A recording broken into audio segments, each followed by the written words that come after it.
Gabriella Schittek, директор залучення зацікавлених сторін, Північна та Центральна Європа. Gabriella, Engagement Director, Nordic and Central Europe, ICANN. And her presentation will be covered 25 years of ICANN and global cooperation. Yes, let me share my screen. Yeah.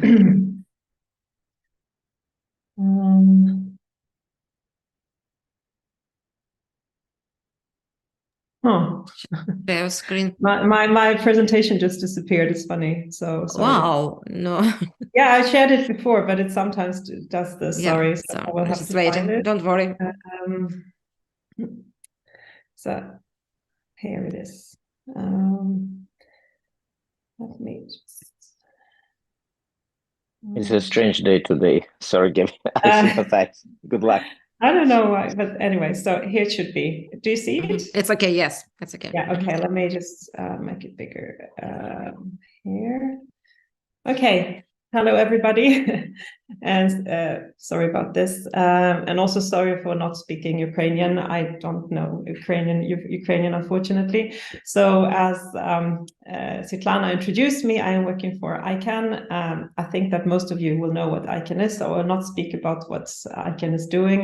I just wanted to say that as of last year, I am also responsible for Ukraine, which is now part of the Central European region. So I'm very happy about that. And I just wanted you to know that if you need anything from ICANN, I am your contact person. My email address will be at the very last slide. So please note that I am always happy to help. And today I'm going to speak about ICANN, which turned 25 years in October. And what we've been doing, some highlights from the last 25 years and some things we're working on right now and some resources that we have to share. So we had an annual general meeting in Hamburg in Germany in October, and this was also our 25th annual general meeting. That means that we turned 25 years. We were incorporated in 1998 by the US Department of Commerce. What happened was that the founding fathers of the internet decided that we need to institutionalize this thing because this is just getting too big. And as an anecdote, I can also tell you that they actually went to the UN first and said, hello, UN, we have this thing called the internet. Would you like to have a role in it? And the UN said, no, thank you. We don't not believe in this internet thing. Go away. So this is why they took it to the US Department of Commerce, and they decided, yes, we will institutionalize it, and they set up ICANN. This is a very simplified version of what happened, but something along these lines. So we were set up in 1998, and ICANN got busy immediately. It was decided we will do it in a multi-stakeholder fashion so that we will have every aspect of life involved somehow. Everyone will be able to participate in our work. So ICANN got busy and set up supporting organizations and advisory committees immediately. The difference between a supporting organization and advisory committee is that the supporting organization is actually doing policy, whilst the advisory committees can comment on the policy. And that's because the people that sit on the advisory committees, the policies that are made will not directly affect their life, whilst the supporting organizations, they actually do policies about stuff that affect their direct business. So as you can see here, many SOs and ACs, as we call them, were set up from 1999. The reason for why some of them were set up a little bit later is because there was a big reform done in 2002. I will come back to that later. But as you can see, the multi-stakeholderism was very, very important from the very start at ICANN. Another thing that today perhaps doesn't seem to be a big thing, but it was actually very big back then in 1999, was that one of the first things the ICANN board did was to approve a uniform domain name dispute resolution policy. So this is arbitration. This is to help trademark to be protected in the domain name space. Today, for many people, that seems to be like something obvious, but it wasn't back then. There was nothing like that before to protect trademarks on the internet. So that was actually a big thing in 1999. One thing that many people tend to forget is that we actually opened up the domain name sphere already in 2002, where we opened up for 7 new GTLDs. You can see them here. And that was actually the first time we opened it up since the 1980s. So that was also a big step back then. And as I mentioned before, in 2002, there was a big ICANN reform that actually had massive changes in how the ICANN community worked, how the organization worked, and how it operated. And I will not, these are some of the main changes that happened there. I will not go through all of them. But for instance, we got an ombudsman, and as you see, the CCNSO, which is the country code name supporting organization where .ua will sit, or the GNSO for the generic top-level domains were created, because before that there was a DNSO, the domain name supporting organization, but obviously policies with country codes and generic top-level domains differ very much. So it was realized that we better part and do 2 new supporting organizations.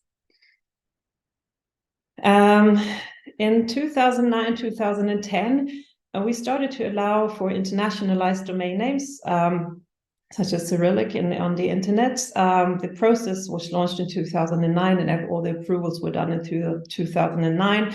But in 2010, we actually put in the first internationalized domain names into the root, and that was on the top level. And this was very important, because we actually allowed for different scripts to be visible on the internet. So that was also a very big step for the internet.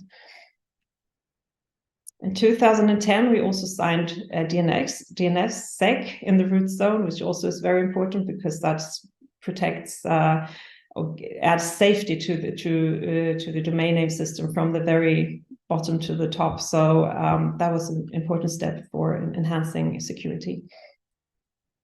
And then in 2012, you might recall, there was a big boom where we opened up a window for a new round of new GTLDs. And we received almost 2,000 applications, of which over 1,200 were added to the root zone. So that was very visible. And of course, we needed to also develop new rights protection mechanisms, because even more trademarks would be affected now. So a number of them were introduced. I just put down 3 here. Which one? The most famous one will probably be the Trademark Clearinghouse. Actually, I have a whole presentation about this. If you're interested to hear about the rights protection mechanism around this, I'm very happy to give it on a different occasion. In 2016, another huge step happened, and that was the so-called IANA stewardship transition. So, as I mentioned in the very beginning, ICANN had been incorporated by the US Department of Commerce, and that also meant that they always had a kind of oversight function of ICANN. So whatever ICANN did, we always had to sign it off with the US Department of Commerce. They always had, in theory, the last say. They actually never interfered, never, although they could, but they never did. So they were very good at that. But there's still the fact that they actually could do something, or they could stop something, or that we even had to go to them to sign off. That annoyed a lot of governments around the world, as the internet became an important part of infrastructure. So the government of the US decided that, yes, if the multi-stakeholder model can come up with a process and a plan of what this will look like after we leave the oversight function, then go ahead. And in 2016, this happened. And since then, we can call ourselves a true global organization, because we don't have any government really direct. We have governments involved, of course, but not in the way that the US government was. So that was a huge step. Whilst all of this happened, we also expanded our global presence. The headquarters were in Los Angeles for historic reasons. That's where the internet was invented. But throughout the years, we realized, as we become a global organization, we need to also be more present globally. So we opened a number of offices throughout the years over the world. The regional offices are a little bit bigger than the so-called engagement centers. So our regional office for Europe is in Brussels. But then we also have a lot of people like me, for instance, who are working from home. So I am working from Warsaw in Poland, so quite close to you. And that's the whole point. We wanted to be as close as possible to our local stakeholders. So that's also an important thing we did over the years. However, the overall thing that we absolutely mostly proud of is that during these 25 years, we have done our function without any fail. So it has functioned without any fail, and that's something we are very, very proud of. And we of course hope this will just continue. These were highlights from the last 25 years. I would now tell you a little bit about things that are happening now. So as of last week, on the 28th of November, we introduced a new service called the Registration Data Request Service. This is for our generic top-level domains and the registrars. So we offer them a service where we connect them. This is for requesters that need to have information about who has registered the domain name. For different privacy reasons, this is not possible anymore to just publish it. So we have a service where we are connecting the requester with the registrar just to make life easier. We do not display any data. We do not decide whether the requester is valid.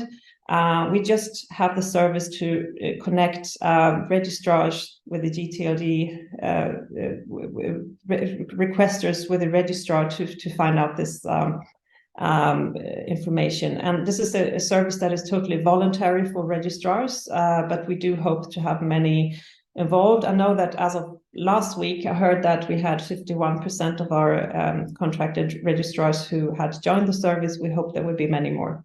I will actually speak more about this tomorrow at a registrar training that we're holding. So if you're interested, you can please join tomorrow.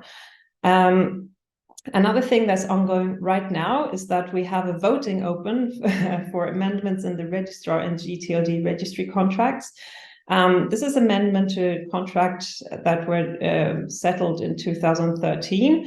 So now the update is actually adding a little bit more powers to ICANN's compliance department to go after bad actors. So we hope this will go through. Voting is open till the 8th of December. If you're eligible to vote, please do so. We do know already that we have passed the threshold of how many votes we need, but still, we still want to have as many votes as possible. Right now, it looks like it will pass. So till Friday, on Friday, we will know more. Of course, we will open up the new round of new GTLDs. You probably heard about that. Unfortunately, I don't have much information about that. There's still work ongoing to iron out some of the issues.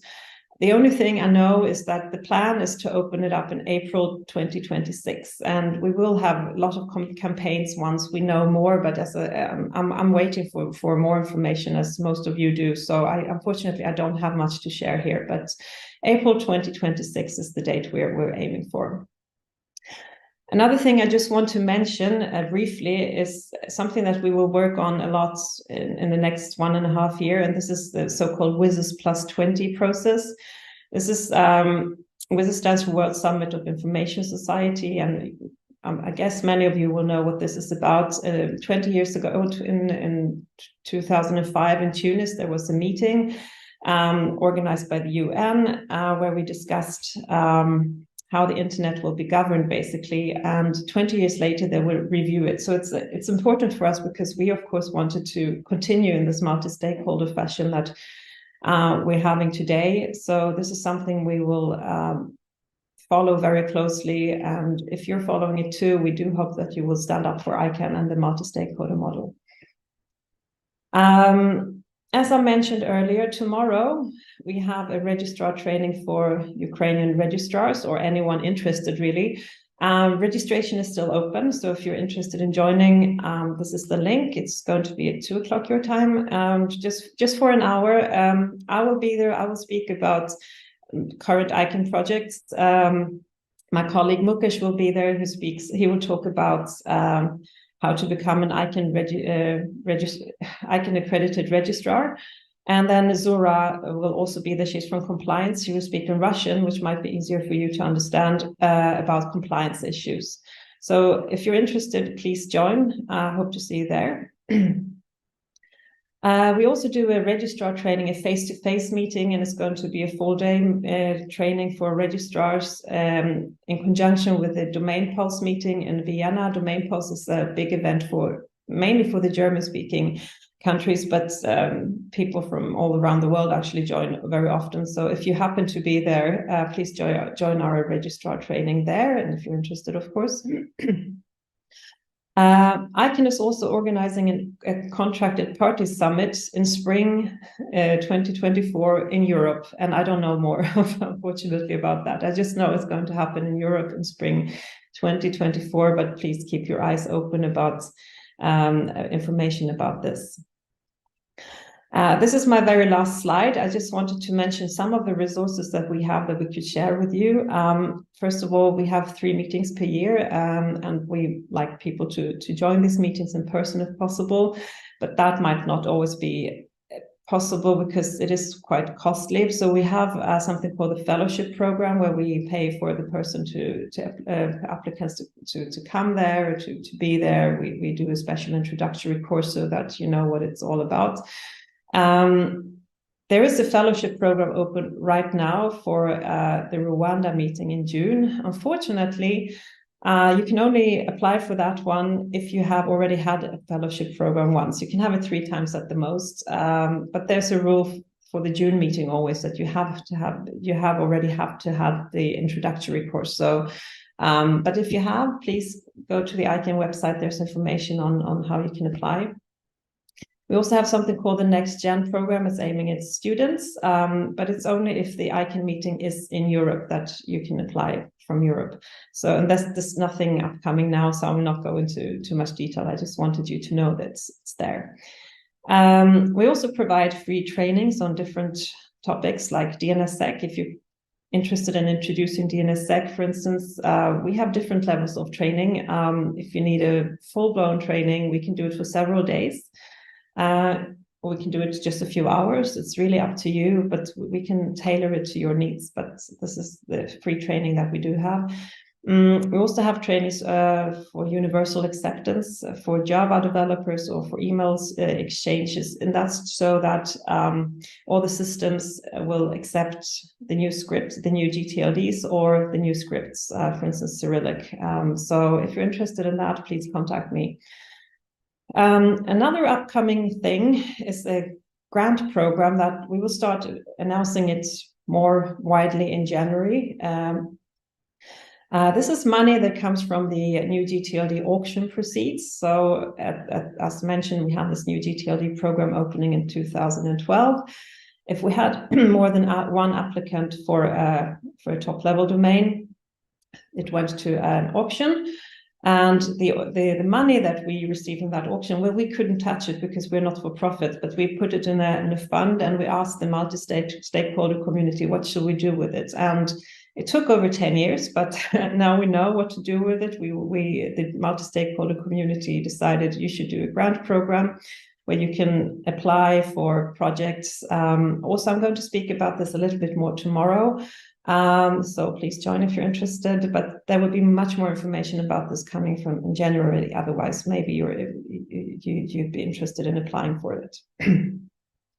Other than that, also wanted to make some commercial for my webinars. I'm organizing regular webinars for the region for topics which I think might be topical or interesting.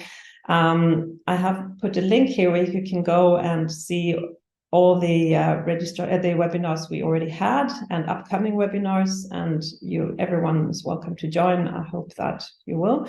Also, if you're interested in being kept updated about ICANN issues or these webinars, for instance, I would encourage you to join our email list. This is an email list for Central Europe and the Baltics,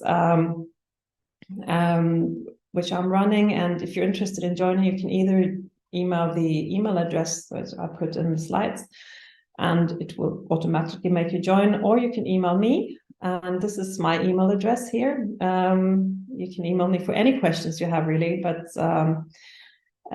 yeah, as I said, I'm your contact person. But before I'm ending, I also have to say thank you to .ua for organizing this. And I really am admiring you for doing this in these very, very hard times. You have many other things to worry about right now. So I really do admire you. I hope that I can come to one of your meetings in person as soon as possible, actually. So yeah, that's all for me. And I'm happy to take questions, of course. Thank you, Gabby, very much. So the overview about ICANN, because ICANN is so powerful organization that everybody think about how many functions it follow and how big work is this organization do. Do we have any questions? I don't see. No. Okay, so I have a question. Okay. Does ICANN make advice or some check policy of national domains? For example, like CCTLDA. What ICANN role in cooperation with country code organizations, country code domain organizations? Well, there's a big difference between generic top-level domains and country code top-level domains. With the generic ones, we have a contract, so this is how we can enforce some things on generic top-level domains. Whilst we don't have contract with country codes, because simply for the reason that the country code is always obliged to follow the laws of their own country. So we would, we don't have any power over the local law. So this is why we cannot or don't even want to have contracts with a CCTLD operator. So the only thing that we really do is that we assure it's in the root zone and that it's working. So for instance, let's take North Korea as an example. We make sure North Korea is there in the root zone. Whether they use it or not, it's up to them, but it's our role to actually make sure it's there. So that is really our role to make sure every country is represented on the internet. But we don't have any formal contractual obligations. And then, of course, we do have the CCNSO, the Country Code Name Supporting Organization, where CCTLDs meet. And in very rare cases where there is policy needed for country codes, and this is very rare, then this is the organization where to do it. And that's only policy that is kind of beyond local law. For instance, when we introduced IDNs, internationalized domain names, well, this is something that applies to the root zone. It doesn't apply to local law. So this is when the Country Code Name Supporting Organization did their own policies. So it's very rare, though. So thank you. Any other questions? Okay, I'll take my advantage of being a host. So for first round of new GTLD domains, I don't remember how much time you were preparing. Now preparation for the next GTLD, it's much longer, much more thoroughly. Can we compare how many things go to consideration for new GTLD round compared to the previous one in 2013? I don't know. I'm not working with it directly, but yes, indeed, we have learned from our mistakes as well, because there were mistakes made, of course. And for instance, I think the biggest mistake, this is my personal, what I personally think, but there was probably the string similarity. There were some glitches there, that some things that looked very similar were approved, and I think this is what some point where ICANN really I think they're still working on it actually to iron it out.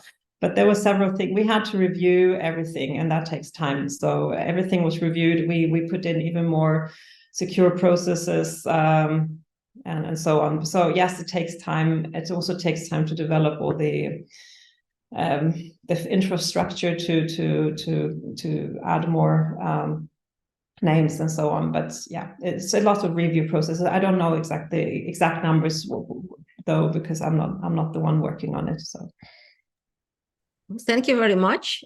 Thank you. Maybe you have other questions, no?